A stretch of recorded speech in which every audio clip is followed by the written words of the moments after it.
அண்ணா ஒரு 50,000 பட்ஜெட்டில் customer YouTube use பண்ணாமல் ஒரு கேமரா கேட்குறாங்கண்ணா. 50,000 பட்ஜெட்டில் ஒரு மிரர்லெஸ் கேம், அது யூடியூப்க்கு அப்படின்னா M50 Mark II கெனானோடது பெஸ்ட்டாக இருக்கும். ஏன்னா அதில் 24 MP ஃபோட்டோ கிளாரிட்டி வந்துடும். அதே மாதிரி ISO பார்த்தீங்கன்னா 51,000 வரைக்கும் நம்மளால யூஸ் பண்ணிக்க முடியும் வேரி பண்ணி.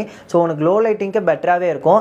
அண்ட் மெயினாக அதில் 4K ரெசல்யூஷன் இருக்கனால நீ வீடியோ ஷூட் பண்ணுற யூடியூப்க்கு அப்படின்னா குவாலிட்டியான வீடியோ வந்து ப்ரொடியூஸ் பண்ண முடியும். அண்ட் நெக்ஸ்ட் வந்து அதில் HDMI support, mic support and flip and touch screen option இருக்குது. அது மட்டும் இல்லாமல் வைஃபை சப்போர்ட் இருக்கனால இன்ஸ்டண்ட்டாக ஃபோட்டோஸ் இல்லை வீடியோ ஷேர் பண்ணிக்கலாம் கெனான் கனெக்ட் அப்படிங்கிற ஆப் மூலமா. அண்ட் மெயினாக பார்த்தோன்னா அது வந்து லேட்டஸ்ட் ப்ராசஸர் அண்ட் அதோட ஃபோக்கஸிங் சென்சாருமே அப்டேட் பண்ணியிருக்காங்க. ரொம்ப ஃபாஸ்ட்டாக இருக்கும் ஃபோக்கஸ்க்கு. நார்மலாகவே மிரர்லெஸ் ரொம்பவே ஃபாஸ்ட்டாக இருக்கும். இது இன்னுமே பெட்டராக இருக்கும் இந்த பட்ஜெட்டில். நெக்ஸ்ட் பார்த்தீங்கன்னா ட்ராக்கிங் ஆப்ஷன், ஐ டிடெக்ஷன் கொடுத்துருக்காங்க.